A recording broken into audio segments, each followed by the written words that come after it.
This is Author's Alcove, where writers learn from writers. Readers get the inside scoop, and everyone learns something. An episode comes out every Wednesday where writers share their latest work. Every other Tuesday, where us writers get taught by such experts as editors, book cover artists, and marketing execs, and beyond. So grab a cup of coffee, and let's dive into our next book.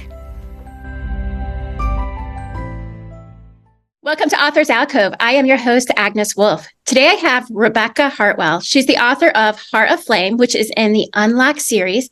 It's a steamy contemporary fantasy, and she's also a developmental editor with Heartbound Editing. And she's here today, and we're going to be talking a little bit about story momentum.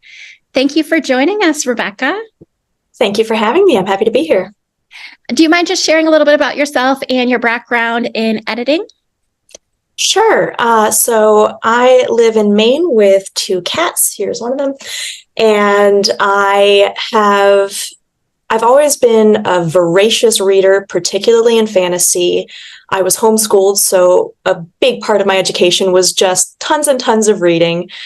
And my sister and I would play make-believe and all that kind of stuff. So I've always had an interest in stories. I wrote a play when I was 11. That was the first thing I ever really wrote. And I started my really serious novel writing in 2019, I believe, and immediately jumped in the deep end with all of the different story structure advices out there, like StoryGrid, Romancing the Beat, Save the Cat, all of that kind of stuff. And that's really where my very, very happy place has continued to be. So on the editing side of stuff, very early on, I was trying to find good critique partners for my own writing and really struggled to find groups that would do full manuscript critiques, and eventually ended up creating my own that I still run. So through that, I ended up doing a couple of full manuscript critiques just as like a partner swap every month or two, and built up understanding of what kind of feedback people were looking for, what kind of feedback I liked getting and how I liked receiving it, all of that kind of stuff, while continuing to strengthen my own storytelling skills for my own work. So what type of feedback do you find that is most helpful? So one of the things that I have experienced in receiving feedback that I try to apply is very much an idea that people need to know what they're doing well as what they could improve.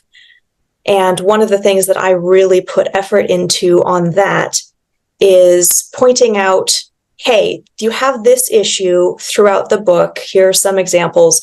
But over here in chapter 13, you do it really, really well.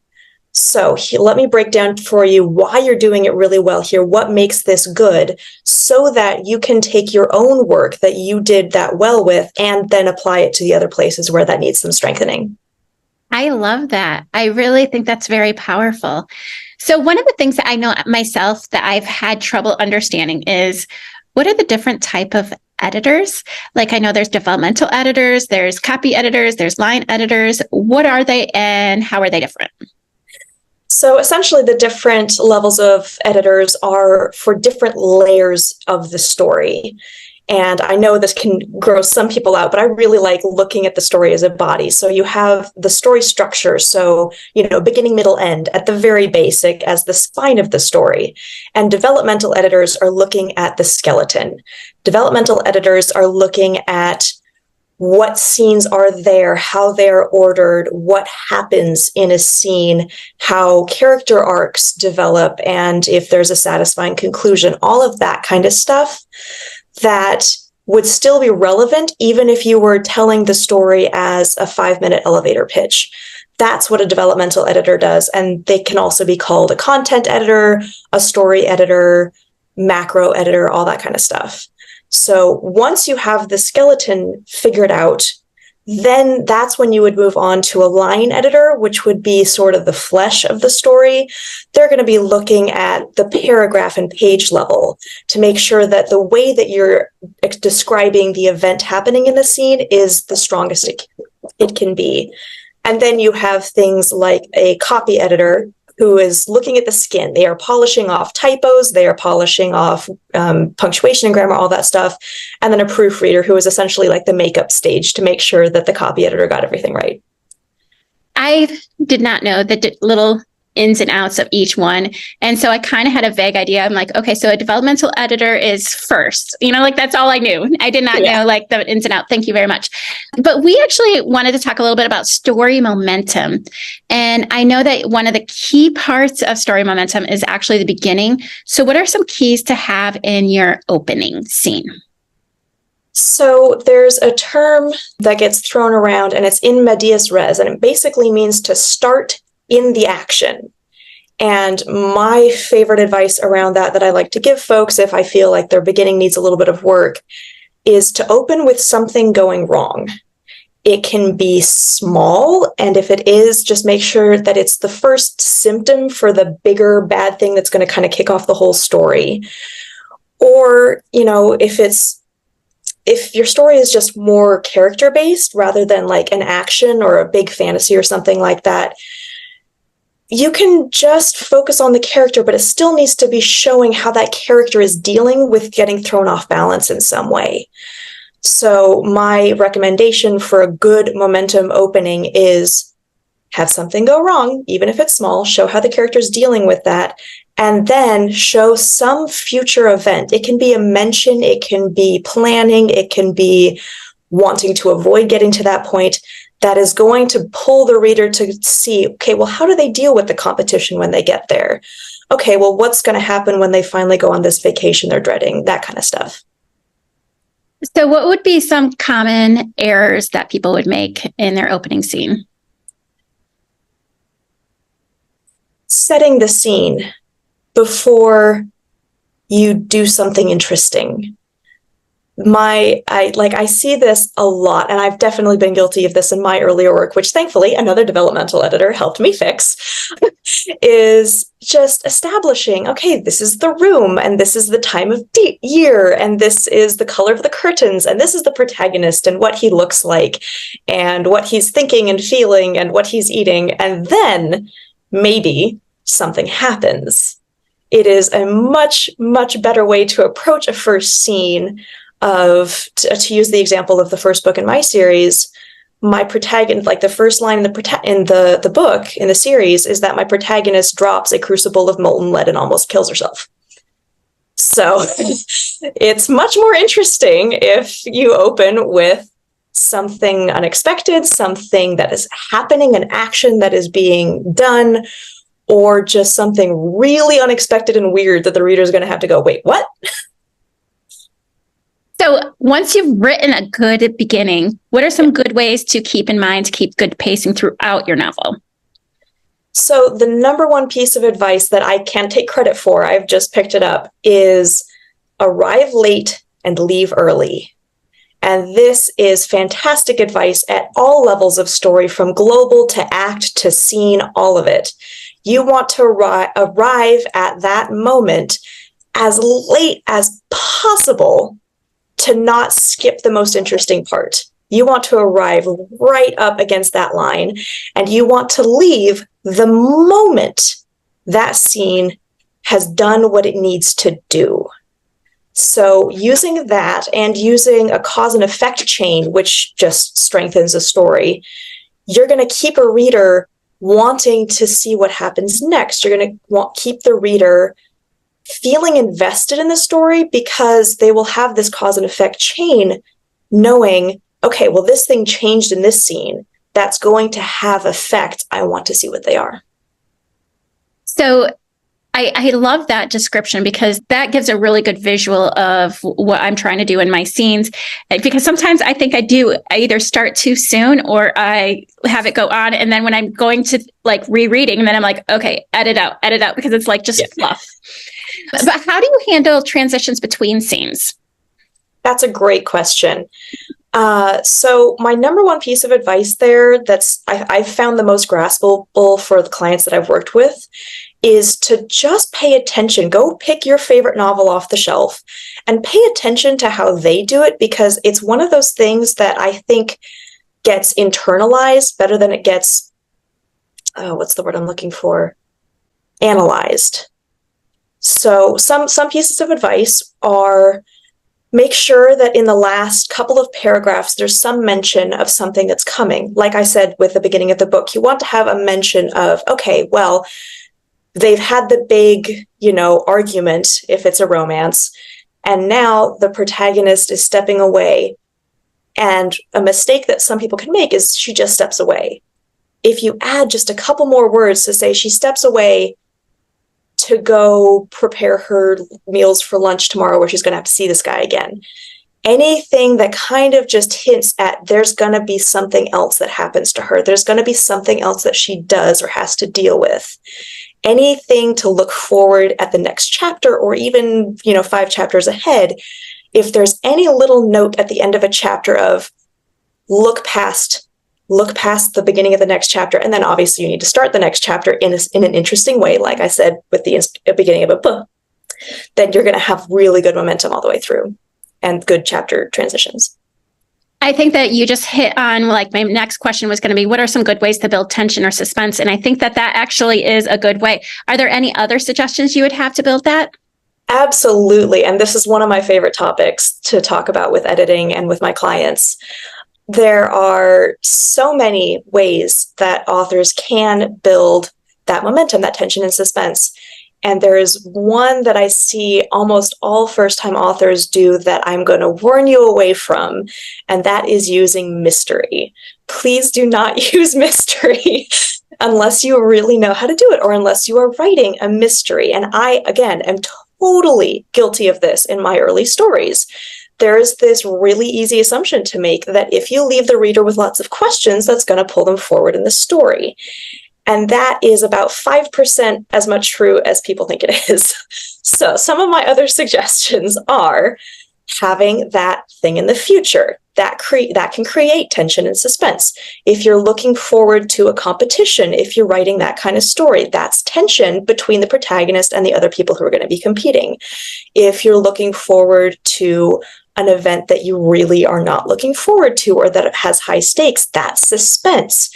And every time you show your protagonist either chasing that or trying to avoid getting to it, that is tension and suspense. So some other ways that you can create tension and suspense is your character builds. If you have your protagonist and another character that they're interacting with just misaligned in who they are as personalities, that creates tension with very little effort on your part as the author. For example, if you have one person who always wants to stand back and analyze everything and then maybe make a move, that's going to immediately and consistently create tension with the other character who's like, no, something happened, I'm going to go attack it, and then we'll figure out what happened.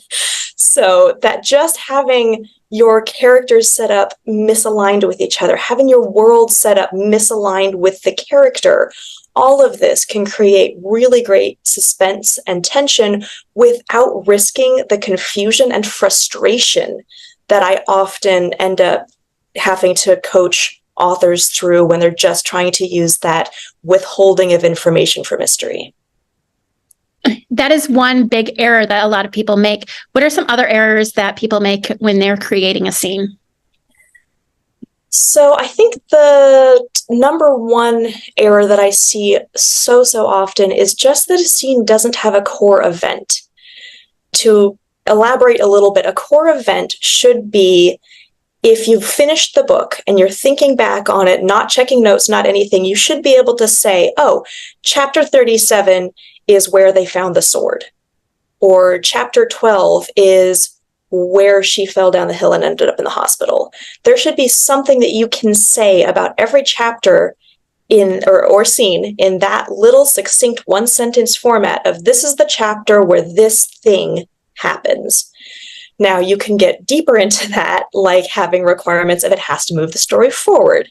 There has to be some form of change. There has to be a revelation or a turning point, all that kind of stuff. But if you're just at the surface level, making sure that you have a core event in every scene is going to get you so far. Another thing that I know that a lot of people say that is something we should avoid is info dumping. How do we recognize when we've crossed that line between appropriate backstory and info dumping? So I have an answer for this that I stole directly from StoryGrid. So if anyone wants to dive deeper into that, you can look it up through them. And it's the idea of just in time versus just in case.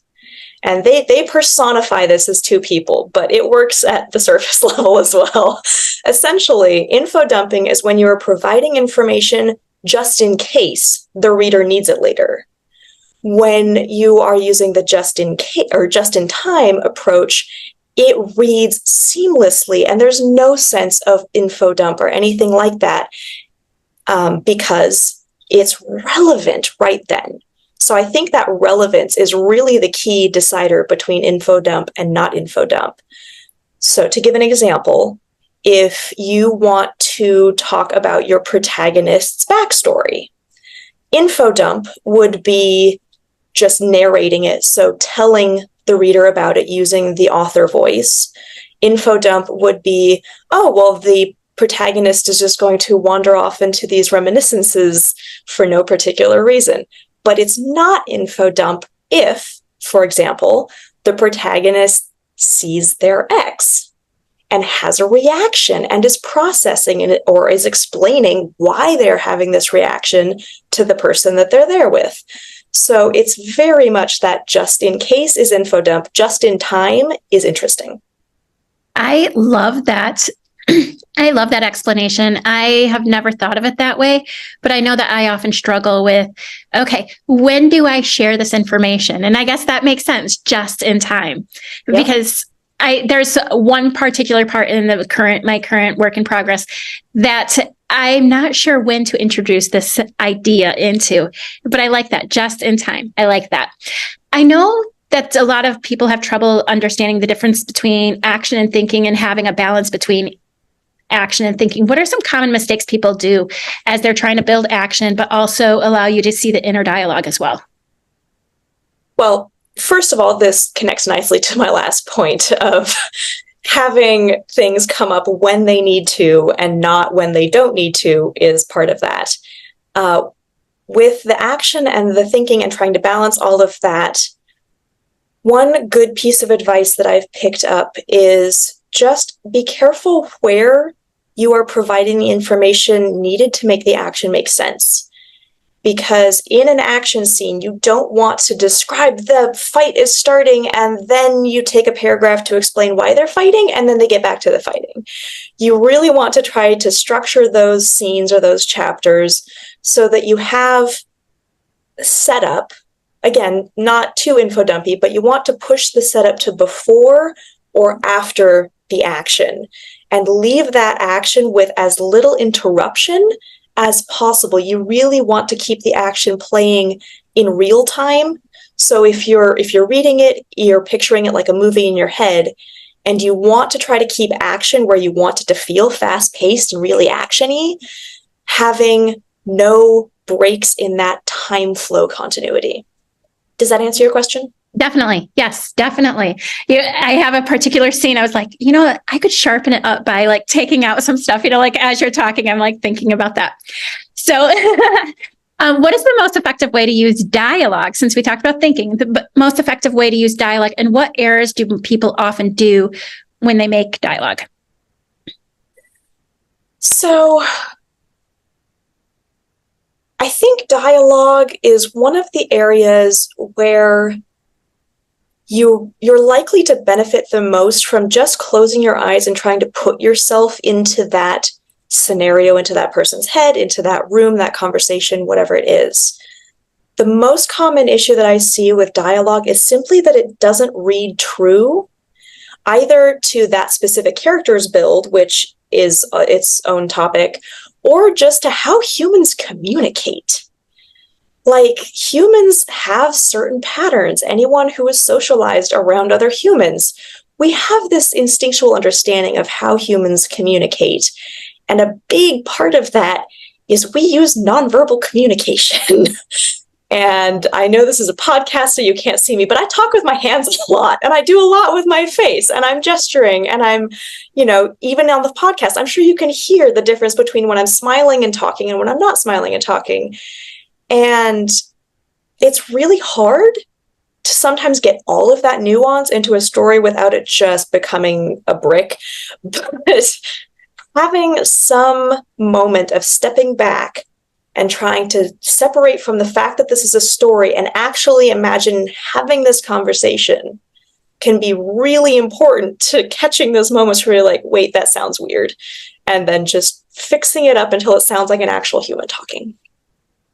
So we've talked about the beginning, we've talked about the middle. So I'm going to ask, what makes a satisfying conclusion? I love this question. Again, one of my favorite things to talk about. So this is probably the most important place to know your genre, because at the end of the day, below and above everything else, a genre choice is an emotional promise. For example, in romance, if you pick up a romance book, the emotional promise is that happy, warm feeling of watching two people fall in love and have their happily ever after. That is by far and away like the most well-known genre promise. But every genre has that sort of similar emotional promise. If you're reading, police procedurals, the emotional promise is justice. It is that sense of, all right, they got the bad guy, they got the right thing was done, I feel satisfied. So once you know your genre and once you know that emotional promise, which I promise you can pick up just from reading your genre or, talking to other people who read the genre, it's not hard. The best way to make a good ending is simply to deliver that emotion. And one of the ways that you can do that is obviously, just kind of copying the patterns for that genre. Romance famously has so many just lists of the different beats you need to hit for that. But every genre, if you read it enough to really know what you're writing, has those sort of beats. And you will just learn, okay, at the end of this particular niche of fantasy novel, someone who the protagonist loves has to die, so that it's this bittersweet thing. And that bittersweetness can very much play into satisfying endings of any kind. You always want to have a win-loss. So if the protagonist's goal that they've been chasing through the whole book, if they succeed in that, it should have an unexpected, oh, I didn't realize that would be the price. And conversely, if they've been chasing that goal all the way through and they don't get it at the end, there needs to be some sense of, okay, well, maybe that was for the best. I did get these other things. So yeah, genre and that bittersweetness is definitely my 2 points of recommendation there. So with conclusions, how is it different, a conclusion with a book that has a sequel? So and what are common mistakes that people make when they're writing a conclusion for a book that has a series, that is in a series? So cliffhangers is definitely kind of the elephant in the room there, and everyone has different opinions on them. I personally dislike them because I think it's more likely to alienate readers who feel like they've been cheated out of that emotional payoff they were reading the book for. But on the other side of that spectrum, you're correct. You don't want to wrap everything up if there's a next book in the series.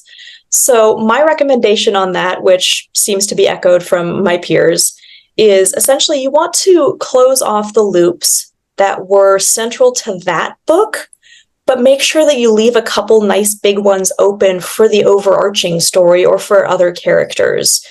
And yeah, that's basically the gist of it. You want to tie closed the big ones, leave some open, but for the love of God, please close the one biggest one. So you personally do not like any cliffhangers? Well, no. And let me define cliffhanger again. Cliffhanger is when you deny the reader the emotional payoff they were reading for. Okay. So that, I think, is just poor storycraft. Because again, you want readers to finish your book feeling good. You want the reader to finish the book, close it, and go, I'm feeling so much of that emotion that I read this genre for. And cliffhangers chip you of that. I get you. Okay. Makes sense. Anyway, I just wanted to thank you so much. And one of the books that you actually mentioned was Save the Cat, which I absolutely love. But you mentioned a few others. Do you mind sharing those other ones that you had mentioned? Sure. The other two that I tend to recommend the most are Romancing the Beat and Story Grid by Sean Coyne. I hadn't heard of Romancing the Bee, or I think I've heard of it, but I haven't actually looked it up, and I want to check that one out. Anyway, I just want to thank you so much. I really appreciate having you on here. But I do want to ask one more question. It's a question I ask everybody. What is one piece of advice you would give to a not yet published author? Ooh, I love that question. I would figure out your why really, really strongly.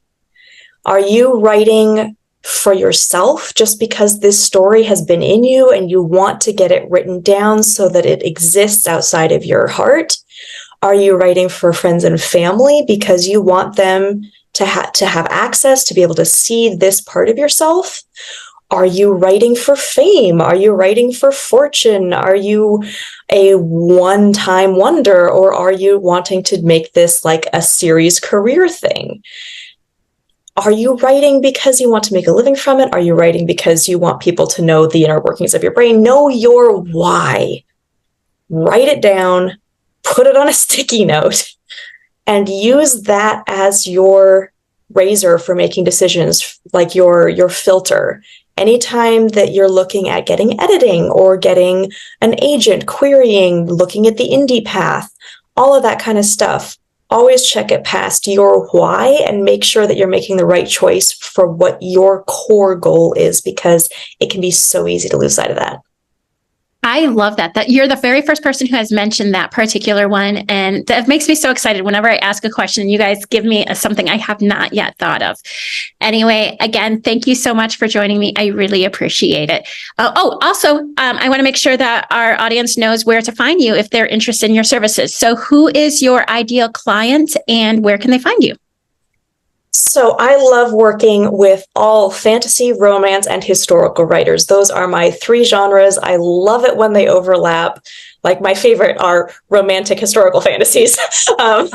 So I love working with all kinds of authors, whether it's their first novel and a first draft of that first novel, or if they've been doing this for a decade and they really just want to make sure that their story skeletons are what they should be. So yeah, that's my ideal client. And you can find me at Heartbound Editing, which is HART, like the female deer. I've got lots of deer imagery in my life. And I'm on Facebook, I'm on Instagram, and I do have my website, heartboundediting.com.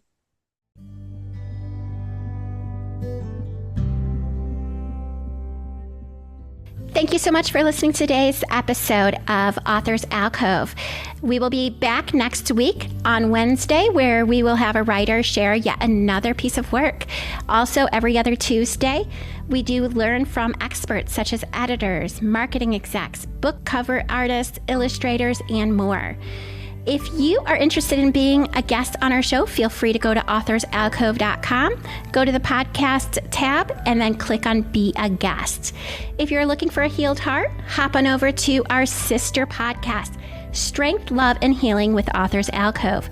You can find that on Spotify and the Apple Podcast. Thank you so much for listening today. Have a great day.